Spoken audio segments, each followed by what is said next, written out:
So again, good afternoon to those of you joining us from Europe, and good morning to those of you joining us from North America. Welcome to this special Insignia webinar to look at how to plan your business response to COVID-19. I'd like to welcome everyone to this call. Unsurprisingly, we have representatives from our clients and contacts, but also we are pleased to welcome Institute of Directors members. I know we have many of you on this call, and I think it's interesting and fascinating that we have such a wide array of sectors represented here. We have recruitment companies, the care sector, academia, healthcare, FMCG, finance, food, contractors, services, infrastructure, charities, airports, retail, leisure, tourism, manufacturing, consultancy, mining, and more. And that simply reflects that this is a crisis which affects every single organization in the world. So thank you for joining us today. And we very much hope to give you value and insight over the course of the next hour to help you do the very best you can to plan and influence your response to this extraordinary challenge that we are all facing. First of all, for those of you who have not joined an Insignia webinar before, an introduction. My name is Jonathan Hemus. I am the Managing Director of Insignia. We are a crisis management consultancy, and we help organizations to do and say the right things on the worst days of their corporate lives through crisis management planning, training, and exercising. And I think we are clearly facing some of the worst days of our business lives right now. I have to say that I am here in my guise as an expert in crisis management, bringing my 30 years experience to bear. I also say to you, because we have a wide range of organizations in terms of size, scale, and sector on this call. We have some of the world's biggest companies represented on this call. We also have some very small organizations, and I speak to you today not just as a crisis management consultant, but also as a business owner, as a business leader, and frankly, as a human being who is affected, as all of you are, by what we're seeing today. So I will try and empathize with all of you, and please also forgive us if sometimes some of the advice may be more focused on a particular size or type of organization, but I sincerely hope and believe that there will be lots here for everyone. So over the course of the next hour, I want to cover the following topics: the role of leaders, or the role of managers, key people within organizations; purposeful planning, how to develop and deliver a purposeful response to the challenge that we are now facing; communication is going to be critical. I want to also take a look at good and just a quick look at some not so good practice that we're observing as a crisis management consultancy, and also talk to you about the additional support that we can offer if we can be of any help to you at all. My objective in leading this webinar is to help as many of you as I possibly can. It's important that we pull together at a time like this, and if there's anything in here that makes you just 1% better prepared than you otherwise would be, then we will have succeeded. There are one or two of you who were on the webinar that we ran a week ago, and please forgive me, there is going to be some repeated content, but firstly, the vast majority of people this week were not on the previous webinar, so I want to share that, and there is also quite a bit of new content as well. So again, my apologies for those that may have seen some of this before, but don't worry, there's some additional new good stuff as well. So I want to talk first of all about the role of leaders in crisis. We're experiencing all kinds of leaders at the moment, whether they are political leaders, religious leaders, but also business leaders. And the people on this call who are in a leadership role within a business, you have a critical role to play. Why is that? Because people are, as you know, uncertain, anxious, scared at the moment. And what we also know is there's a surfeit of information out there at the moment. What people need is credible and trusted information. Who will they turn to for that? They are the people who they already trust. And as leaders within your organizations, you will undoubtedly be one of the key sources of trusted information. So that is a vital role that you can play as we respond to this unprecedented situation. You can also offer reassurance and support, whether that's emotional reassurance and or practical support. As leaders, we all need to provide guidance and direction. People will be looking to us, as the people on the photo are, to provide that guidance and direction. Beyond that, we need to be inspiring confidence. There is a future beyond what we're currently experiencing. It will end, it will pass, and we need to be part of the mechanism to inspire confidence in our colleagues, clients and other stakeholders that there will be life after this current crisis. In summary, the role of leaders, I believe, is to guide people into the future despite the risk and uncertainty that we're facing. I also want to emphasize, though, that as a leader, it's very easy to take on too much personal responsibility. And I would encourage you, hard as it may be, not to take on personal responsibility for something that you didn't create. You'll be much more effective in delivering against those first 5 bullet points if you avoid feeling that in any way this situation is your fault, because I know that many of you will be grappling with extraordinary challenges within your business and making decisions that you never expected to have to make. You never expected to have to make them a couple of weeks ago. So it's important that you're able to operate as successfully as possible despite that context. So first thing I wanted to suggest to you is to make best use of the resources and the time that you have at your disposal. You will all come into this situation with a different amount of resources, experience, expertise, and varying amounts of time available. So not all of these bullet points will apply to all of you. But if you had a crisis management team before this event, activate them. I'd be amazed if anybody that has a crisis management team has not yet activated them, but that is absolutely the thing to do. This is by any definition a crisis, so get that team formed and activated. If you also have crisis management, business continuity, or maybe an old pandemic plan from years ago, please deploy those. In a crisis, because of the pressure, because of the uncertainty, because of the stress, people often start acting without thinking. It may well be that you have, even if it's an old crisis management plan, or as I say, an old pandemic plan, there will be really good practice, processes and guidelines within there that will serve you well. So please, if you have plans, now is not the time to leave them on the shelf. Now is the time to actually apply them. Equally, many of you will have been through crisis management training or exercising. Remember the learnings from those. Maybe have a look at the feedback report that came out of that last exercise you did, and just remind yourself of some of the critical things you did well in that exercise, and also some of the things that you overlooked, and apply those learnings now. It's important to work purposefully. It's critical to avoid a simply reactive reaction to this situation.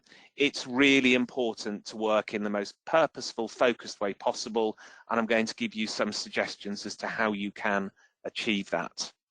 As leaders, lead with confidence. It's important, as I say, to inspire hope in the future, but also humility. You know, it is not about you as the leader, it is about the effect of this situation on your stakeholders, not least of all your colleagues. And critically, and you'll hear me mention this on several occasions during this webinar, in your response, be guided by your values. You have company values or organizational values for a reason. And under pressure, that is when those values are put to the test. Everything you do and say now should be underpinned and guided by the values that you have instilled and talked about over the last 5, 10 or 50 years of business. So I talked about purposeful planning. I wanted to share with you 6 questions, and then I've got a ping going on in the background that I'm going to turn off. It's now gone. 6 questions which will enable you to be purposeful in your planning, and I'm going to give you examples also of how to do that. So here are the 6 questions you need to ask for your own organisation. What's the impact on your business or organisation? What is your strategic intent? What must you focus on to achieve your strategic intent? What is your top priority? What resources do you need? And who needs to know what, when, and how? So, first of all, you need to assess the impact. Again, many of you will be beyond this phase already, but I don't want to leave it unsaid in case some of you are still grappling with what the impact is actually going to be. So forgive me if you've already done this. I'll go through it at fairly brisk pace, but I don't want to leave it unsaid. So risks. Identify the risks of what is happening now to all the parameters of your business: people, operations, reputation, finance, and relationships. What could the coronavirus pandemic mean for all those dimensions of your business? Once you've identified what the potential risks are, what could go wrong, prioritize them according to their likelihood and impact. How likely is it that this particular scenario could play out? And how big an impact would it have on you or your stakeholders if it did? And based on that, you can prioritize your attention on your critical vulnerabilities. And prioritization is going to be a word I use a lot, as well as values. The reason for that is, in all my experience, 30 years working within crisis management, you will never have as much time or resource as you need to do everything that you would like to do in a crisis. Therefore, crisis management is about prioritization. So you need to know where the worst and biggest impacts are in order for you to focus your attention, resources onto where it can have most effect. Scenario planning. Scenario planning is another critical task that I would encourage you to engage in. Scenario planning is about looking to the future, seeing how this could develop, seeing how it could get worse. Now, none of us have crystal balls, and if any situation was dynamic, this is certainly one of them. But you can brainstorm and scenario plan where this may go to. By doing that, it enables you to take steps now to make your organization better prepared for when the worst case occurs, rather than having to simply react to the worst case when it occurs. So one of the things you should be scenario planning is the impact of official advice and instruction. Now, I know we're talking with people across a wide range of geographies, and where you are in the pandemic and where you are in terms of what your local governments and authorities are saying will vary country by country. But whatever the situation now, scenario plan ahead of time. What could happen next? What may government or the emergency services do next? What is the impact of that on our business, and therefore what do we need to do as a result? So think ahead in terms of further restrictions and measures. Coming closer to home, prepare for the impact of stakeholder behaviour. So how is your customer or client behaviour changing? How might it change next week? And what do we need to do as a result? Don't wait for it to happen. You know, predict what is likely to happen next. And suppliers, the same questions. Also think about really clearly, what are the expectations of our stakeholders? What do they expect of us? What have we told them to expect of us? Because now is going to be a real test of those stakeholder relationships. So take a few minutes to work out what our stakeholders would expect and how, under very challenging circumstances, we can best meet those expectations. Crucially for all of us, what is going to be the impact of a reduced workforce on business capability?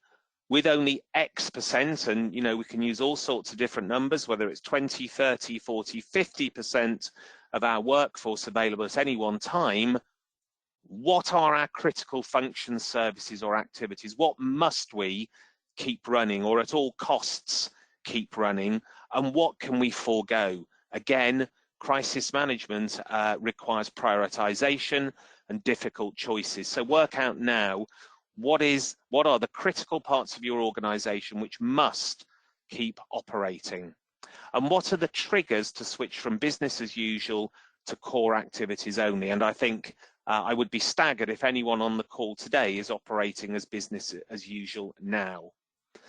In your thinking, pay special attention to critical skills workers. So again, many of you will have worked this through already, but if there are people within your organization that have unique skills which are not easily transferable, you really need to look after those critical skills workers, because if there's a limited supply of them and half of them are unavailable because of the virus, you're going to face a really significant challenge. So protect those critical skills workers. Also be mindful of super spreaders. For example, canteen staff. For those of you who have not yet done so, if you have a canteen within your organization, now would certainly be the time to shut down the canteen and offer your employees packed lunches, rather than people through a serving hatch interacting with most of your workforce. That is not going to be helpful. Again, I think many of you will be beyond this stage already, but just want to make sure that everyone is with us. One thing for me to say, whilst I go through this presentation, we are aiming to have at least 10 or 15 minutes at the end of this session to deal with questions, and you can post those questions via the control pane on the top right-hand corner of your screen.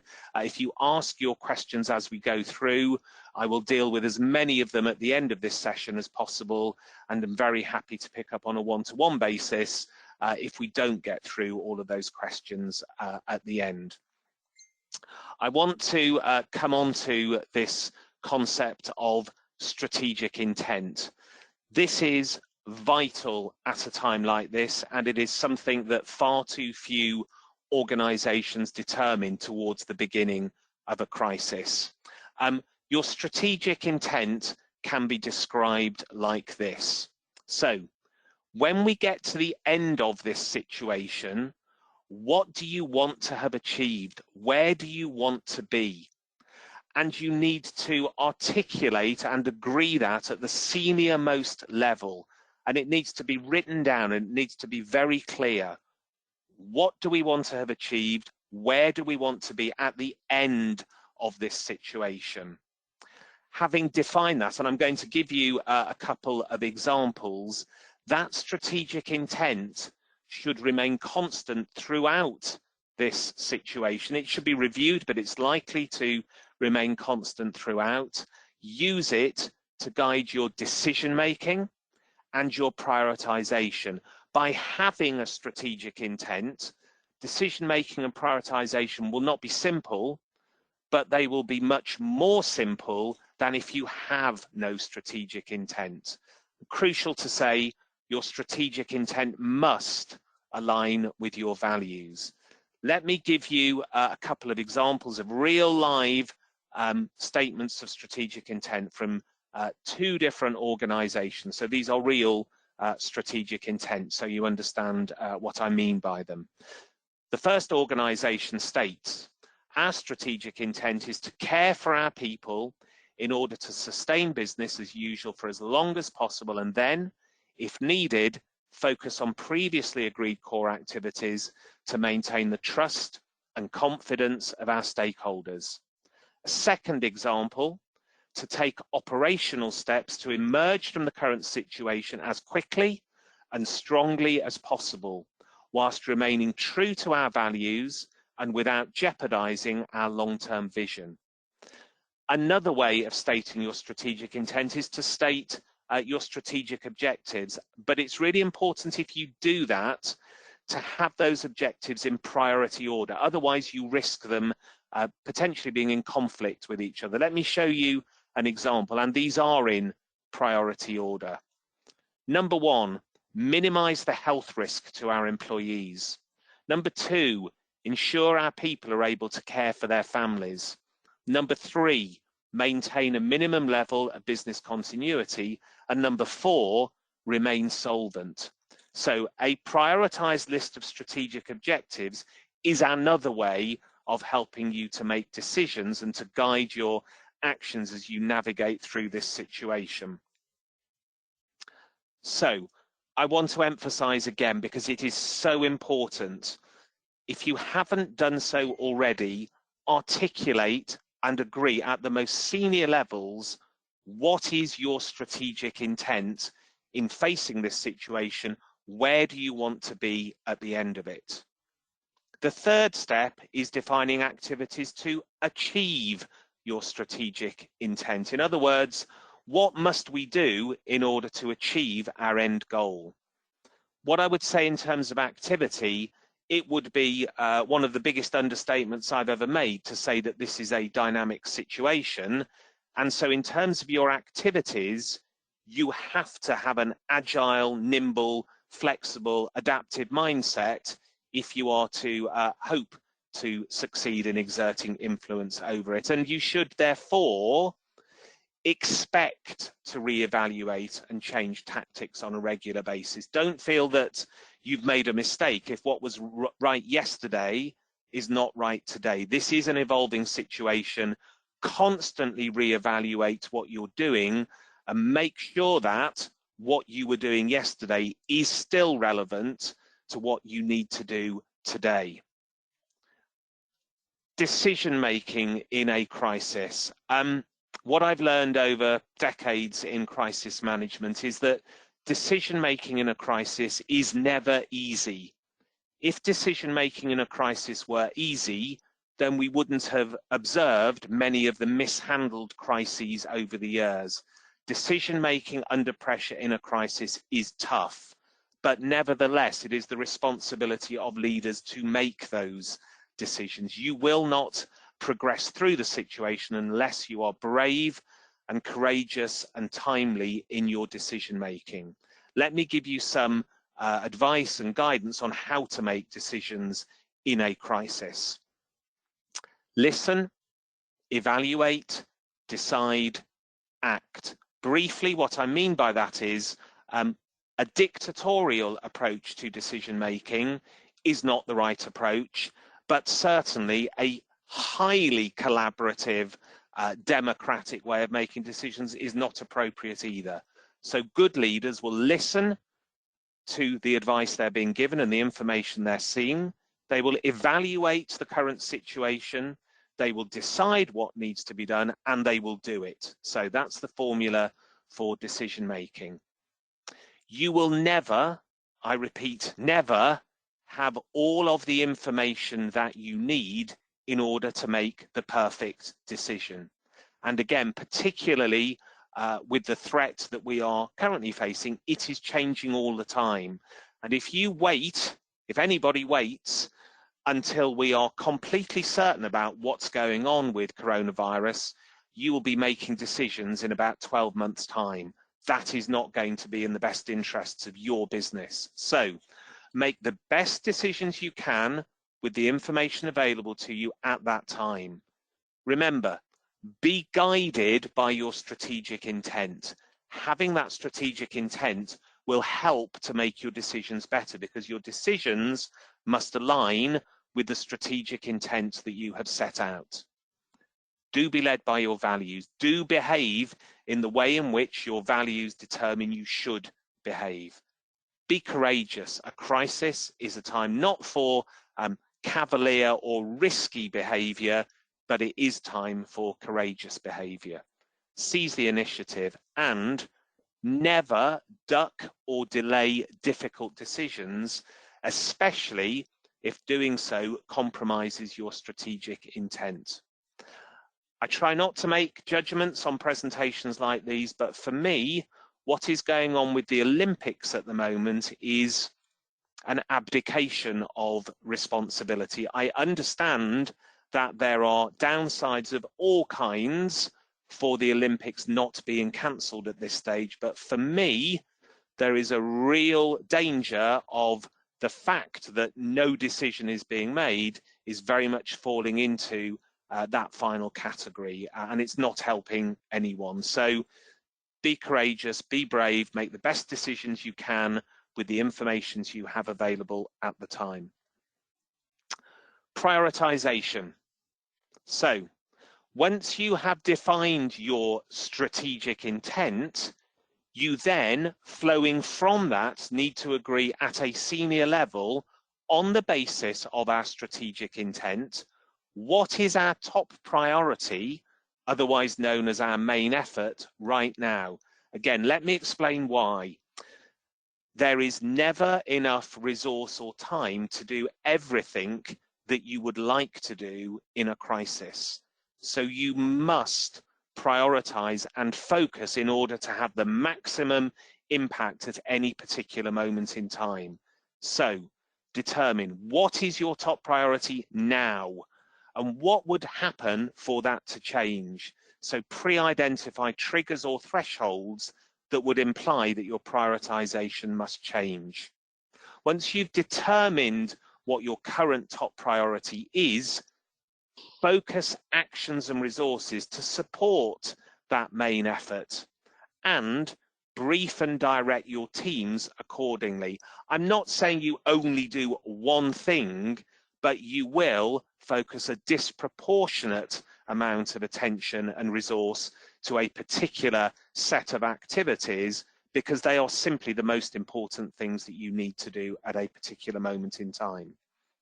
Here's again some examples to illustrate that point.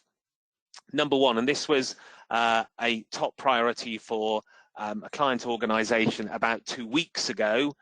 Our top priority right now is to ensure our crisis management capability, our people and plans are ready to go and sustainable for up to 3 months. So at that moment in time, for this organization, the most important thing was for their crisis management infrastructure to be up and running and ready to support them.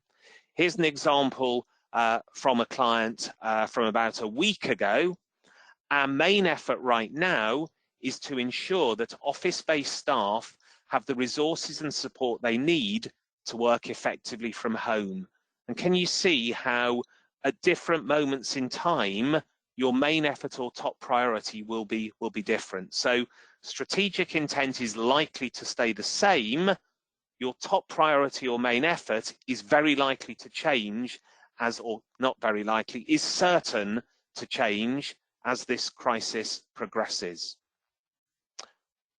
Step 5, determine what resources you need to implement your activity. So this is about defining and determining who and what you need in order to execute your activities. Sadly, that needs to be mindful of the fact that you are likely to be without a significant percentage of your workforce to be able to implement those activities. So be realistic about what you can hope to achieve. Number 6, who needs to know what and when? So I'm now coming on to communication, and I want to spend about the next 10 to 15 minutes on communication. Again, a reminder now to post any questions that you may have that I will deal with in the last 10 minutes of the session. So one of the key objectives that you should have for your response to COVID-19 is to maintain stakeholder trust. Whoever your stakeholders are, retaining their trust at this time is going to be so important. What are the principles, the communication principles that will underpin that retention of stakeholder trust? Number 1, listening to them. Number 2, empathizing with them. Number 3, caring for them. Number 4, communicating with them. Number 5, acting in a way that shows that you care. And then looping back round, listening again, and recalibrating your communication to meet the situation that you face further down the track. You will all have, or if you don't yet have, will need a communication plan, and a number of the slides following this one will give you some help in order to develop that communication plan. You need to address these 7 steps to pull your plan together. Number 1, you need to set communication objectives. Number 2, you must identify and prioritise who your stakeholders are. Number 3, you need to develop messages that inform, reassure, and drive action. Number 4, you need to determine how you are going to communicate those messages, through which channels. Number 5, you need to decide when or if those pieces of communication will be issued. You must coordinate your communication across the business. You know, your communications team, your HR team, your legal team, they may very well all need to be involved in the communication effort. And when you're thinking about maybe how you're going to deploy your communications team, again, be very aware that a quarter, a third, half of that team at some point in the next couple of months is not going to be available to you. So how will you communicate in the absence of some of the people that would normally help you to do that? When we think about objectives, you will have your own personal objectives, but again, what I've observed over the years is that in a crisis, you usually end up with heroes and villains. And what I would suggest is both in your actions and in your communication, that you want your organization to come out of this situation as a hero rather than a villain. And if you're not a hero, at least, you know, the good guy rather than the bad guy, because there will be some bad guys that emerge in this situation, and some of them will be businesses or organizations that have behaved or communicated in a way which is not deemed to be acceptable. And those are the organizations that will lose, excuse me, lose trust coming out of this situation. Those that behave as the heroes, as the good guys, they are the ones that will retain your stakeholder trust. So I now want to move on to that second step of the communication planning. Identify, prioritize, and stay close to your stakeholders. So work out who they are, prioritize them, and stay close to them. Let me explain about prioritize. I know I've used the word probably 10 times already. There will be a small number of stakeholder groups who will be critical to you in this situation, either because they are the people most directly affected by what is going on, or they may be the people who will have the most influence over how you emerge from this situation. So again, because of limited resources, I would recommend you identify the 2, maybe 3 most important stakeholder groups who will have the largest influence over you, or who are most affected by you in this situation. They are likely, almost certain, to include your employees. Second group, if you are a commercial organization, will probably be your customers, and then it's up to you to, you know, define who the third or fourth most important stakeholder group would be. And by the way, this is a picture on this slide from the good old days, way back in the dim and distant past, when employee communication used to be done face-to-face. I'm looking forward to getting back to those days in the not too distant future, though I think, as an aside, we are all going to have to get much more used to working virtually and online and communicating through new technology. So summary of this slide is prioritize your stakeholders. Don't ignore the ones that are not your top 2 or 3 priorities, but do focus disproportionate attention on those that are going to matter most in this situation. Before you begin communicating, or as you communicate, please take some time to sit down quietly and understand the context in which you are communicating. Don't just start saying things. What do I mean by understanding the context? Understand what expectations your stakeholders have of you. What do they expect of you? Again, what do your values dictate? What is the direction of travel based on your values? Thirdly, but probably most importantly, take 5 minutes to put yourself in their shoes. If you are a business leader, you have a set of challenges facing you which are very significant and which are very personally draining and all-consuming. But remember that those concerns may be slightly different from the people with whom you are communicating. So please don't communicate as though you are communicating to you. Communicate to the people in whose shoes you need to be in order to reach them successfully. And if we think about how people are feeling at the moment, and I think this does apply to all of us, but people are feeling uncertain, fearful, and with heightened anxiety and emotions. And when you're beginning to speak to your employees or your customers or your suppliers, just spend a few minutes ahead of time thinking specifically, what does this situation mean to them, and how does that affect what and how I need to say to them? Quick tip: in all crisis situations, employees in particular, but also other stakeholders like suppliers and customers, subconsciously in their heads, they're asking themselves 2 questions of you as an organization and maybe as a leadership team. Are they competent? So in other words, does this team of people, do this group of managers have the ability to steer this organization through to the other side of this incredible crisis? You know, do I trust them to take me through from where we are now to the new future? And secondly, do they really care about me? If I'm your customer, do you really care about me? Are you going to prove that to me at this most difficult of times? Or was that just an advert that you ran on the TV that you said you cared about your customers, but what I'm now recognizing is that you don't? So remember, those are the 2 conscious or subconscious questions that all of your stakeholders are asking themselves. Is this business competent to get through this?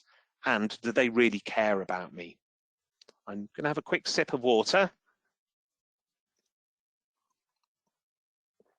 So we've worked out who our stakeholders are. We've understood what their concerns are and, you know, where they are coming at this situation from. You then need to develop your messages. What are you going to say to them? And, you know, here are 3 message themes, some headlines for what I believe all messaging in this situation should encompass. You will have specific ways of saying it and specific examples, but the first message has got to be about empathy. It's got to be about an understanding and a recognition of the situation in which your stakeholders find themselves, whether that's your employees who are worried for their jobs or your customers who are concerned they're not going to get the services they desperately need. Reassurance, you know, giving them reasons to believe that it is going to be okay. And beyond those reasons to believe it's okay, communicating the actions, the guidance that you are providing to give them confidence that that reassurance is real. So empathy, reassurance, action and guidance, all of those elements need to be visible in every piece of communication. I want to come back to some principles of how you should communicate at this time. Say and do the right things. Communication is important, but your communication must be backed up by actions. Communication with no actions or communication with actions that don't align with your fine words are going to do you no good at all. Communicate transparently. tell people as much as you possibly can, and be honest, be straightforward. You know, we've been asked by a number of clients, should we tell employees this? Should we tell customers this? Frankly, everyone knows that we are facing a serious situation. It won't be a surprise to them. And what they are craving is information. So if you have good quality information, treat people like adults and tell them the truth as it is.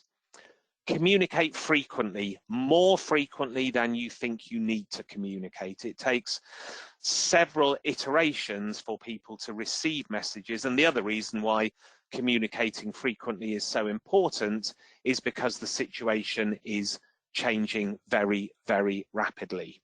I also need to plug my device in, so I'm going to do that to avoid losing you potentially in 15 minutes. Communicate across multiple formats and channels. Use different ways of getting messages to people, emails, website, internally maybe it's via Slack, face-to-face if it's still possible in any circumstances. So that is becoming increasingly difficult, but make sure that messages reach people in different ways and different forms. Communication mustn't be one way. Create forums for people to ask questions and get additional information. Within your organization, brief the frontline. If you have a call center, make sure that they know what to say to concerned people calling in. Also equip your managers to brief employees or answer their questions. Again, if you've got a line manager who has 8 people reporting to them, that line manager is very likely to have the trust of those 8 people and will be the person to whom they come for information. You need to furnish them with the information they need in order to be able to reassure and give confidence as far as they can to the people in their team. So make sure your line managers have the information they need to be able to support you. I was talking to someone yesterday who had flown on a particular airline recently, and I clearly won't name them, but the cabin crew were saying quite loudly, and it was quite an empty plane, as you can imagine, I just don't know what's going on. They're telling us nothing. I don't think I'm going to have a job next week, whatever. That is really not helpful and is unforgivable from the airline in question. This final bullet point is really important as well. Though I've called on you to play the hero role, you don't have all the answers. Nobody has all the answers. It's okay to say, we don't know, or we don't know yet, or what we think is, but we can't give you a firm answer because it's so dynamic. Don't be afraid of admitting that you don't have all of the answers. We've got about 15 minutes to go. I've got at least, but not much more than 5 minutes of talking to do. If you do have questions, please do post them. A checklist for a particular piece of communication. So let's imagine you have drafted a staff briefing, whatever form of communication it is.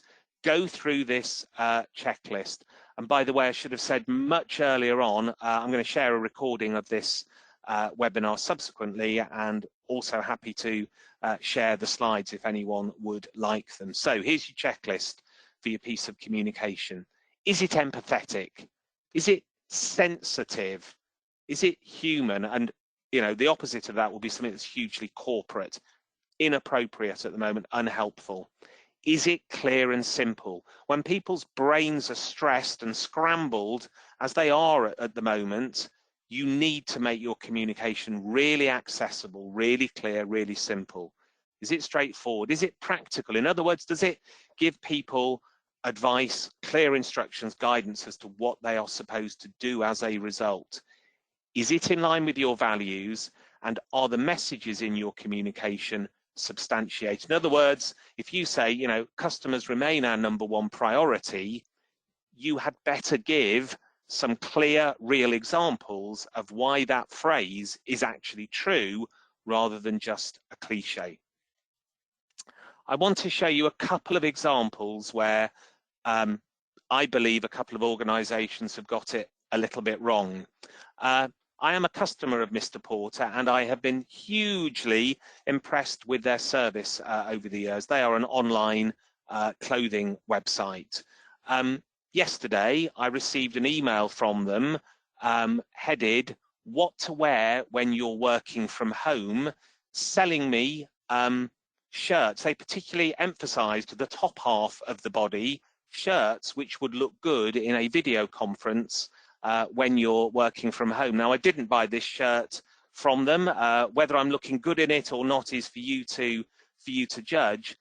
But I think this is ill-judged to be trying to sell shirts by capitalising on the fact that more people are working from home. The next example, I think, goes beyond slightly insensitive to completely unacceptable. I also received an email yesterday morning headed, "With the NHS so stretched, isn't it time you thought about private healthcare, promoting private healthcare schemes?" That, for me, is completely unacceptable. I'm sure none of you on this call would do something as crass as that, or maybe even as insensitive as Mr. Porter, but do be aware of it. Please think about what you're communicating and whether it is appropriate and sensitive at this particular time. Right, so I now wanted to move on to instead some organisations that I believe have communicated really well, and there are lots of really good examples. We are seeing some great examples of organisations doing great work. Here are just 4 of them, but there are many more. Hawksmoor, the steak restaurant, London steak restaurant chain, when they closed down a couple of days ago, they put a letter, a message on their website, which was hugely human, hugely empathetic, very warm and very appropriate, and the tone of voice was just right. And things like they said, you know, "We appreciate you wanting to support us by buying gift vouchers at this time, but please don't do that. Buy a gift voucher for a local independent cafe who need your help more than we do." If anyone would like to see the whole letter, I posted it to LinkedIn, or just drop me a line and I will send you a link to it. Uber have been very good in terms of communicating to the public and indeed to their drivers steps they are taking to keep both their drivers and their customers as safe as possible. Really practical. They've got a dedicated section of their website. They've recognised the concerns of their stakeholders and they have responded to them. This is more of a corporate behaviour, I suppose, rather than communication per se, but I think it's really admirable how the luxury company LVMH, Louis Vuitton, have switched from making perfumes to making hand sanitizers, and they did that in France in 72 hours. It's a great example of an organization looking outwards rather than inwards. They're not saying, you know, "We don't do hand sanitizers, we do the ultimate luxury goods." They're saying, what do people want from us? What do they expect from us? How can we help? What is in line with our values?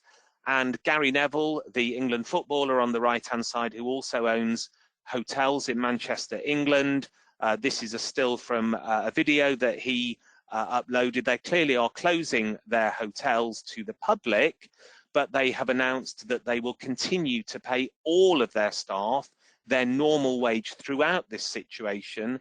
And more than that, they are opening up their luxury hotels for health workers who will be working during this crisis to come and live in, so that they can be isolated from their families, but living in very comfortable surroundings. So here are, you know, 4 examples of organizations communicating really well in a crisis.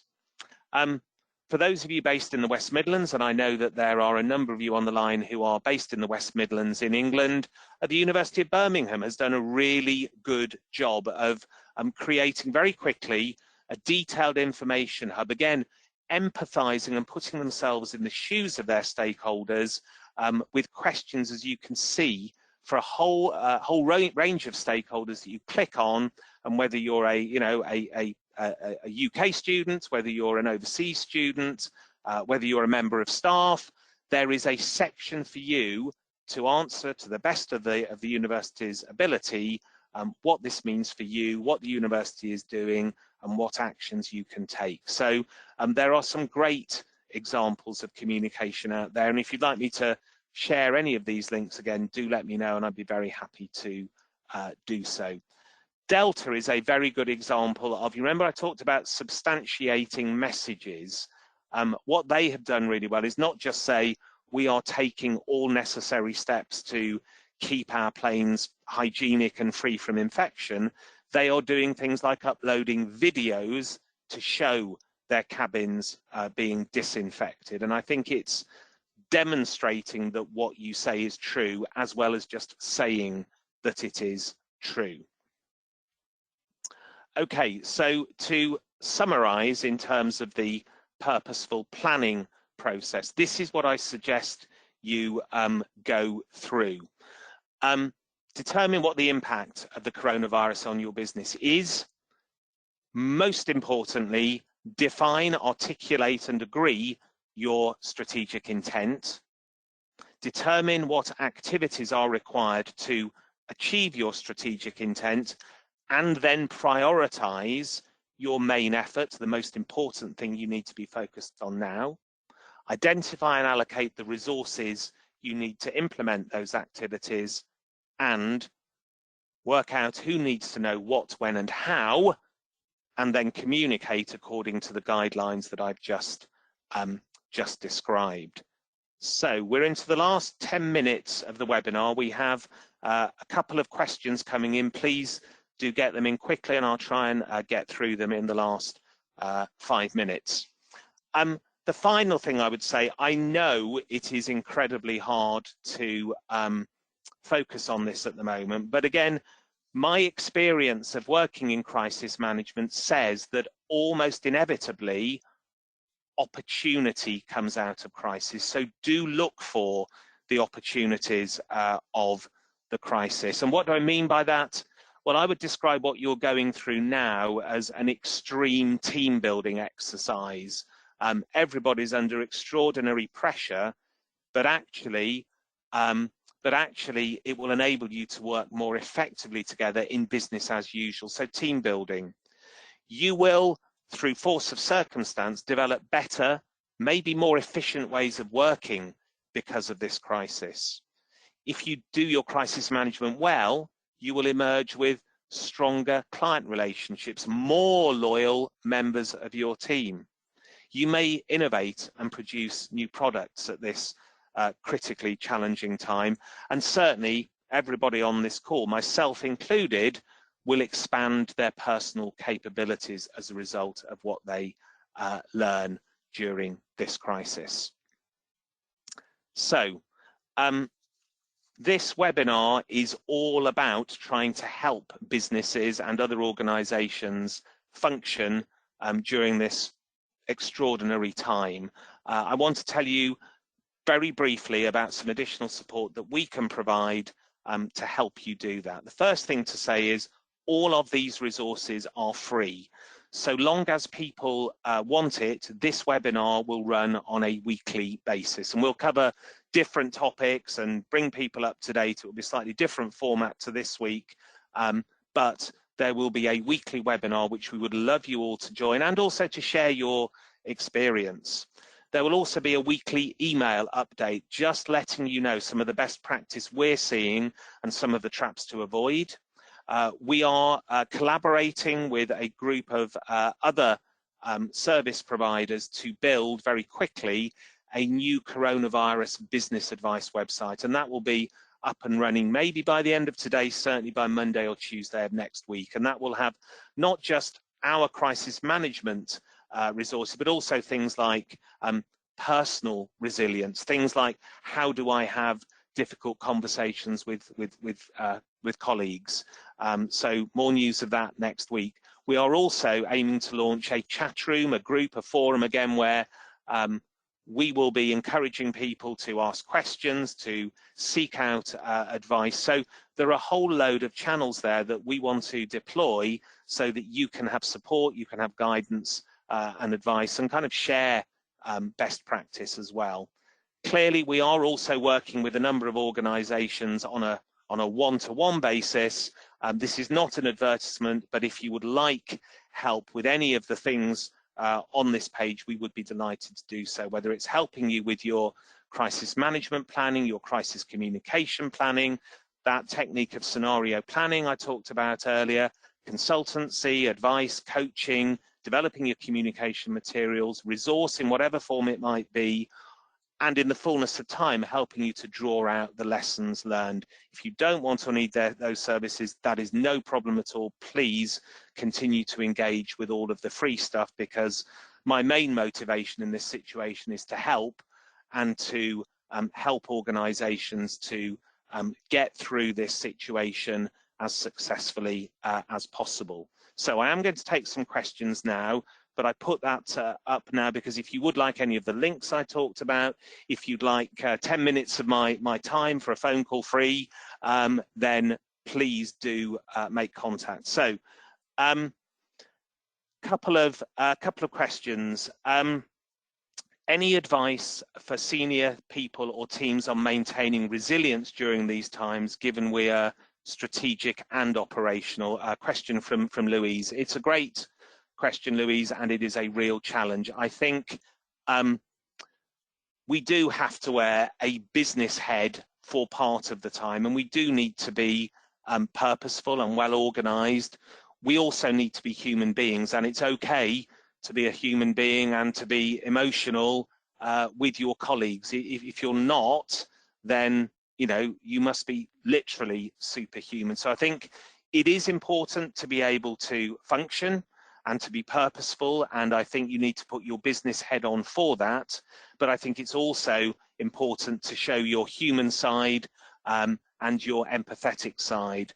What I'd also say, and I'm not an expert in this, but it is also important that, one, you give yourself a break, and I mean that literally and metaphorically. This thing about it is not all your responsibility, it is not your fault that this happened, and literally it's important to do whatever it is in your life that resets your mind and gets you back into a better place, whether that's jumping on an exercise bike, having a walk in the garden, listening to some music, talking about something with the family, putting up a jigsaw in your dining room, you're working from home, anything that gives you a release from the constant pressure of the current situation. Another question, how would you manage a dictatorial-minded CEO to become more listening and collaborative? It's a good question, Andrew. I don't have a magic wand over that, but I would hope that, as we are seeing in many cases, you would see the best of people at the moment. And I think if you have a CEO who is very dictatorial, and that just absolutely is their modus operandi, maybe the trusted lieutenant of that dictatorial MD, maybe they could have a quiet word in their ear, or balance out the dictatorial nature of that CEO. I think some people are naturally more empathetic than others, and the hope is that at least within your team you will have members of the team who can show the empathetic side. But I would say the behaviours and the actions and the communication of the ultimate leader within your organisation is going to be so crucial. The lead is set from the top. I promised not to overrun, and it's just past the hour now. We do have further questions coming in as I speak, but I don't want to steal too much of your time. So I think the best thing to say is, okay, we've got one literally just coming. I'm going to do one more question and then I'm going to wrap up, because I know you are all under pressure at the moment and have other things to do. So the question from Devin is, what do you think is the best approach to combating rumours and speculation without increasing doubt or sowing distrust? A couple of things on that is, as leaders within your organisations, you will come into this situation with trust. Therefore, if your people are hearing rumours or speculation from other people, actually you can do the organisation and those people a great service by being the ones who actually say, I know you may have heard that, but as far as we understand it, the situation is this. So you become part of the solution rather than part of the problem. I would encourage you to direct your employees and other stakeholders to credible information sources, beginning with the World Health Organization, for example, and encouraging them to spend less time on social media than they might otherwise do. You may well not succeed in that, but it is, as you will all know, an absolute minefield of fake news, speculation, rumour, scammers, chancers, doom-mongers. So I think if we and also our employees can spend less time on social media, we'd all do ourselves a great service. So look, thank you so much for spending this time with us today. I know that, as I say, you're under enormous pressure. I know you're dealing with really important events, and I know you're all under real stress. I'm really pleased to have been able to share some of my experience with you. I sincerely hope that it's been of value and of use. Please do email me, phone me. Clearly, I don't have limitless time, but if I possibly can help, I will. There will be a recording of this webinar, and we will be sending that to all of you after this event. If there's someone else you think that might find it useful, again, let us know and we'll make sure that they get a copy. This session will be running again next week, almost certainly at the same time, and there are all those other forums and also, you know, one-to-one advice if you feel that would be helpful to you at this time. So thank you. I sincerely wish you well in the great work that you're doing, and I hope to connect with you again next week. Many thanks.